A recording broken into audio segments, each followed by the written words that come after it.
From the sultry depths of Louisiana, Goff pens exquisite tales of love and inevitable heartbreak, capturing the profound sentiments of his characters as they grapple with the sublime demise of love in the southern landscape.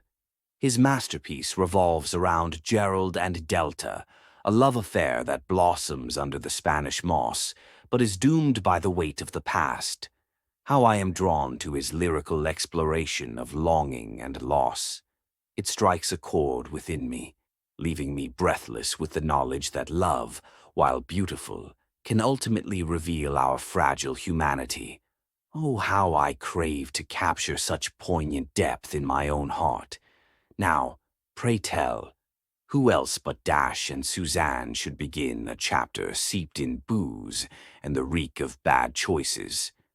Let it be noted that Goff is the creation of Linda Bloodworth Thomason and refers to the characters and actors on Designing Women.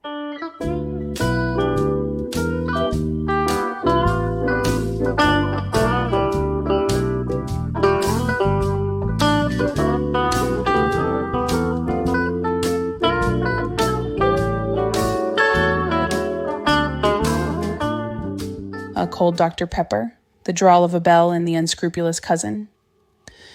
The kitchen was settling into an uneasy quietness by late afternoon, the echoes of this morning's drama slowly fading like a storm retreating into the low country swamp beyond our crumbling Georgian manor. Leslie, brave soul that she is, decided to borrow one of the guest rooms, hoping to sleep off the lingering haze of high-proof refinement. Miraculously, we managed not to crack, chip, or completely demolish a single fine china teacup, an achievement for the Beaumont women, who have a notorious reputation for turning tea time into a porcelain battlefield. This old house, heavy with history and moss-draped oaks, holds dozens of sets of china for each generation of Beaumont women and wives, stretching back to that pasty-faced French Protestant forefather who stumbled upon the land at Charlestown Landing. They say he suffered from seasickness, a hangover, and what was called scurvy at the time, though I reckon it was more likely a venereal disease he caught from some sailor or three. I leaned forward and stretched out to peer into the kitchen sink, half expecting to spot some shattered heirloom lost in the chaos. But all I found were tacky souvenir coffee mugs and the most telling relic of all, Aunt Barbara Lee's favorite, a coffee-stained mug bearing an ancient version of the Waffle House logo, swiped who knows how many decades ago. Those stained coffee cups waiting patiently for a good scrubbing suddenly tugged at a memory. The one and only fine china casualty of the day. It wasn't in the kitchen, but rather hurled across the bedroom around 3 a.m. after a frantic phone call from Leslie. A desperate attempt on my part to convince my dearly departed specter to take his leave and go anywhere but here. I decided against washing the cups and the few other dishes by hand, opting instead to load them into the dishwasher.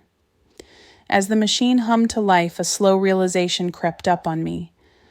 Damn, we really are drunks, I thought with a chuckle, wondering aloud, is it still day drinking if you start before the sun ever comes up? Suddenly, the slow squeal of the pantry door swung wide open, and a soft, disembodied voice, tinged with the gentle drawl of a bell from some long-lost age, drifted through the kitchen. If the calendar says it is a new day, then, my dear, it must be day drinking. I smiled at the spectral wisdom while making my way to the refrigerator for my chosen nectar after our high-proof refinement. A cold can of Dr. Pepper, dark and sweet like an old secret. Stepping out onto the back porch, I sipped it thoughtfully, letting the humid air of the marsh mingle with my reflections. Leslie and I have been friends since childhood, our paths winding through the muddy banks of the low country and the shifting tides of life. Now, as we both sank deeper into the fading half of our 40s, our friendship grew all the more resilient, rooted in shared understanding and whispered defiance.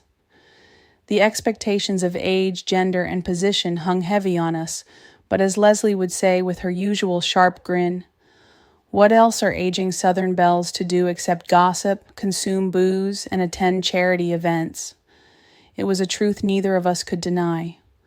The Beaumont women, my line, my blood, have long championed liberal ideas, either boldly flaunted in outrage against a judgmental society, or smuggled beneath layers of prim politeness, hidden from those prying eyes perched in the pillars of polite society. With age, Leslie and I both chose to wear our liberal hearts more openly, acting as unofficial mediators between the changing tides of the modern world and the stoic, polite society that clings stubbornly to old ways. We pushed, prodded, and sometimes dragged them kicking and screaming, much as you would with two bickering toddlers needing to be told to kiss and make up. It was exhausting, necessary work, and somehow in the quiet spaces between gin and ordinary days, it was what kept us both sane. The world began to shimmer again, warping the edges of my vision like heat rising off the cracked earth of a long-forgotten roadside.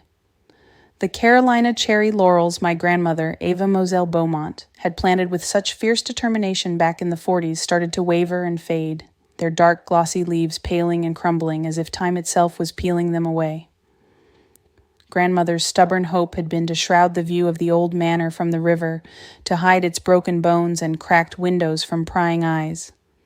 The house stood like a ghost, worn and weary, untouched by the modern world. No electricity, no running water. A place where squatters dared trespass only at their own risk. Now those laurels that once tried to keep secrets were vanishing like whispers lost to the wind. In the blink of an eye, I found myself standing on a freshly built dock, the scent of wet wood and river moss filling my nostrils.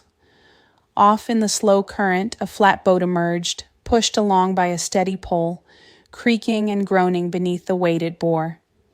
As it drew closer to the dock, my breath caught. The crates and barrels stacked high on the flatboat, but what tore me from reality was the man standing by the boat's edge. Julien Sébastien Beaumont, the French Protestant ancestor I'd seen the night before in that shattering vision, was there, his face lined with worry and resolve. Alongside him stood the young African man from the same vision and a handful of others, their muscles taut with the effort of the impending journey. The flatboat rocked gently as they scrambled to tie it off and begin unloading, the urgency of the moment turning each movement deliberate and tense. Then, weaving through the commotion, she appeared, the young half-African and half-Native American woman from the vision, Delphine. Julian smiled widely and stretched out his hand, steady and sure, calling her name like a promise, and helped her from the boat onto the new dock. My heart twisted when I noticed how round her belly was beneath the fabric of her dress, the undeniable swell of pregnancy carrying a fragile hope in the air between us.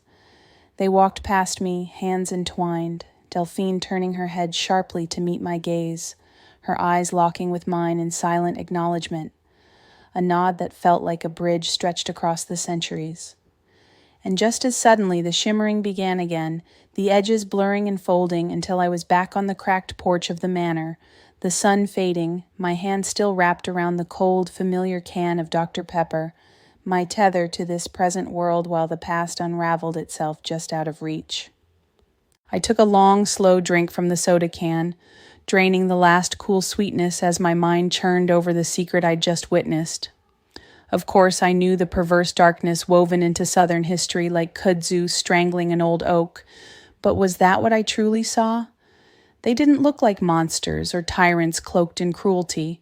They looked like any couple during a moving day, driving a U-Haul and navigating life's endless crossings. Yes, white planters forcing themselves on enslaved women, birthing children trapped as chattel, was one of the ugly truths skulking beneath the grand columns of our sprawling plantations. But that wasn't the whole horror. Knowing that history, living with those shadows always gnawing at the edges, is what fuels my own brand of liberalism, not from guilt, but from a fierce, unyielding determination to will it never to happen again, to make sure no one ever walks away feeling less than human because of who they are. I wandered over to the recycling bin, the swamp's damp air curling around me like a slow breath, when my phone buzzed sharp against the silence. The screen lit up with Aunt Barbara Lee in bold, and without waiting for a hello, I blurted out, concerned, pressing heavily on my voice. Aunt Barbara Lee, you are supposed to be getting rest. Are you okay? Her voice came weak and laced with humor. I'm fine. No thanks to you two getting me drunk. And before noon.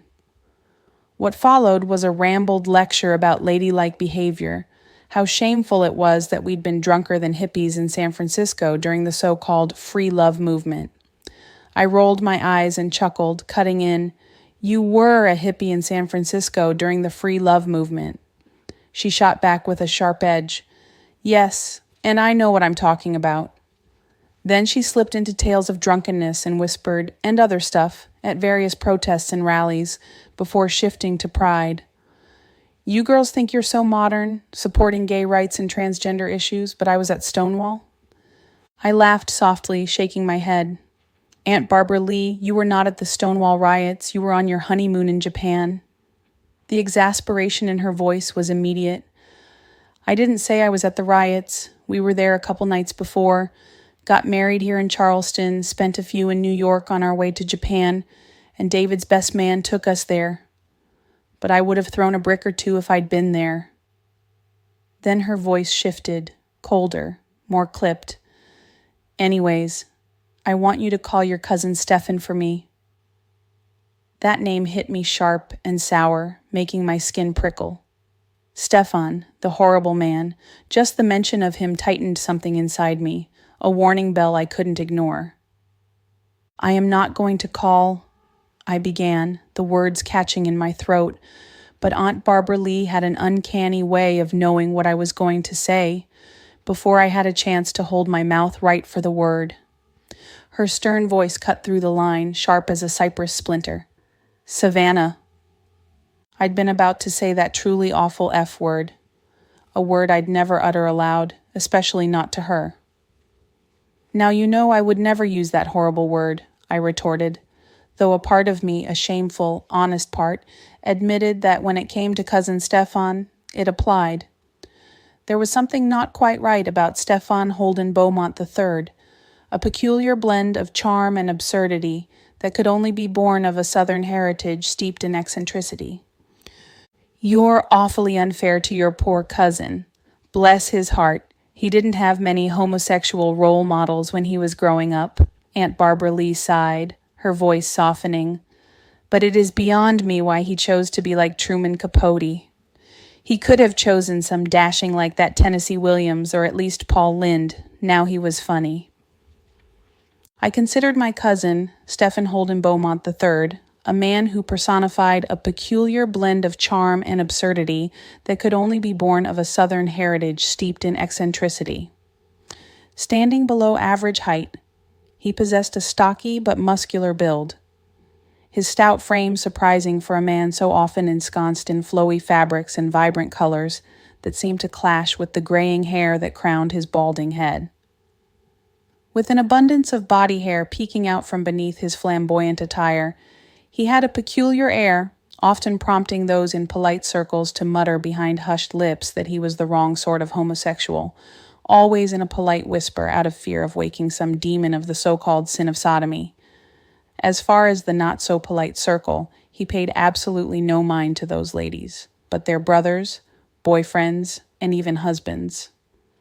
The type prone to stretch ribbed tank tops over muscles or rolls of fat, good old boys that spoke in beer-soaked slurs and fists. With those boys, he managed with the assistance of a crisp $20 bill and a case of beer to change their minds and orientation for at least 15 or so minutes. His mannerisms, an exaggerated impression of Truman Capote, filtered through the flamboyant lens of Paul Lynde, evoked both laughter and discomfort as he flitted through conversations with an exaggerated flair, drolling theatrical phrases filled with sarcasm. To add to the absurdity of his presence, he insisted on referring to himself as Stephan Holden Beaumont III, though there wasn't any trace of a Stephan Holden Beaumont Sr. or Jr. within the twinkling lineage of our family tree. He is not a Beaumont, he is my mother's sister's child.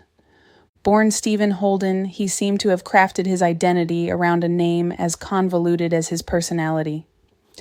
With a talent for wooing wealthy, elderly ladies from Charleston society, women who've long since run out of kin, he somehow managed to befriend them, weaving a web of charm that resulted in himself named the sole beneficiary of their estates before moving on to the next unsuspecting matriarch. As a result of a brief love affair with a cable TV junior executive, he had a brief run as commentator on one of those silly paranormal shows where they run around yelling at the dead. I couldn't imagine what would happen if one of them came around here and yelled at one of these dead Beaumont ladies. He may lack the true gifts of a seer or ghost hunter, yet he flaunts a dubious career, peddling tales of his fabricated encounters with well-known Charleston spirits in a self-published tome, which absurdly graces the shelves of most downtown gift shops, a testament to the art of deception wrapped in glimmering southern vanity. The humidity hung thick like a shroud even through the phone line as I tried to reason with Aunt Barbara Lee. "Now, Auntie," I drawled, my voice a slow, syrupy protest, "if you truly aim for Stephen to rustle up poor Miss Edna Rose's spirit, we best find yourself a medium with an actual gift. There's no earthly need to involve the likes of Stephen Holden." Aunt Barbara Lee's scoff crackled in my ear, sharp as a cicada's whine. "Hush," she snapped. "You and we got more of that gift than your cousin Stephan ever did. All we need to do is sit quietly on the veranda, and somebody always shows up." I could almost see her, rocking on the porch swing, eyes fixed on some distant, unseen horizon. "Miss Edna Rose," she went on, her voice dropping to a conspiratorial whisper. She'd been keeping company with a gentleman of his likes, wouldn't tell me who. But he'd already been gifted several of her fine family pieces, stuff that had been tracked across the years from the War of Northern Aggression. My stomach plummeted faster than a stone in a well. The thought of little Miss Edna Rose, sweet and trusting as she was, being swindled by someone like Stephen Holden, someone with his greasy charm and empty promises, turned my blood cold. "All right, Auntie," I sighed, the words tasting like ash. "I'll look into it." "Now you get some rest," I said, my voice firmer now, already pulling away from the conversation's gravitational pull. I ended the call, the humid air of the evening pressing in around me. I turned to go back inside, but then stopped dead. A shiver traced its way up my spine. The vision from earlier, the very pregnant woman, flashed behind my eyes. Delphine. Oh, merciful heavens, Delphine. The pieces clicked into place with a finality.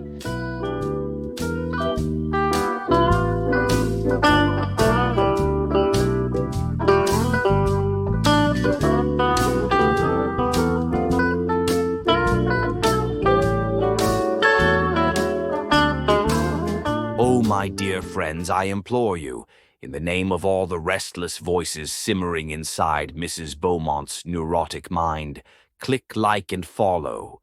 If you don't, I fear one of us will be condemned to pacing through the witching hours, ensnared by her obsession, dutifully watching a never-ending stream of videos on how to garner more followers, while another one of us is trapped singing "Over the Rainbow" in a heart-wrenching, looped lament. Let us not suffer this fate together. Spare us the madness and embrace a moment of grace.